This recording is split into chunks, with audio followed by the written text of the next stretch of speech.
Banarhat LRP মোড় সংলগ্ন এলাকায় একটি বাড়ির উপর ভেঙে পড়ল গাছ, আহত একজন।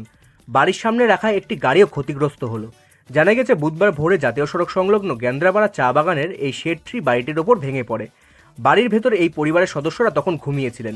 গাছ চাপা পড়ে শফিকুল রহমান নামে এক যুবক আহত হলেও বরাত জোরে পরিবারের বাকি সকলে প্রাণে রক্ষা পায়। শফিকুলকে প্রাথমিক চিকিৎসার পর বানারহাট হাসপাতাল থেকে ছেড়ে দেওয়া হয়। বানারহাট ১ নম্বর গ্রাম পঞ্চায়েতের উপপ্রধান কুট্টি নন্দী ক্ষতিগ্রস্ত পরিবারের সাথে দেখা করেন। তিনি বলেন, চা বাগানের সাথে কথা বলে ভেঙে পড়া গাছটি সরিয়ে বাড়িটি যাতে মেরামত করা যায় তার জন্য তিনি যথাসম্ভব চেষ্টা করছেন। তাদের ত্রিপল ও ঘরের ছাউনি বানানোর জন্য টিন দেওয়ার আশ্বাস দেন। তোমার বাড়ির উপরে একটা গাছ ভেঙে পড়ছে দেখলাম, বাড়িটাও ক্ষতিগ্রস্ত হচ্ছে, গাড়ি ক্ষতিগ্রস্ত হচ্ছে, এটা কখন হলো ঘটনাটা? এটা ভোর 5টার দিকে। এটা বাড়িটা কোন জায়গাটা অবস্থিত?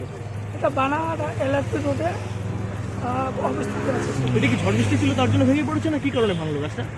না, ঝড় বৃষ্টি কিছুই ছিল না, এটা অটোমেটিক পড়ে গেছে। আচ্ছা, বাড়িতে কি কি ক্ষতি হয়েছে? বাড়িতে স্যার বাড়ি ক্ষতি হয়েছে আর গাড়ি ক্ষতি হয়েছে, আমাকেও একটু লাগছে। আচ্ছা, বাড়িতে আরও কারো চোট আছে? আরও একটু লাগছে ভাইকে। আচ্ছা, তোমার নাম? শফিকুল রহমান।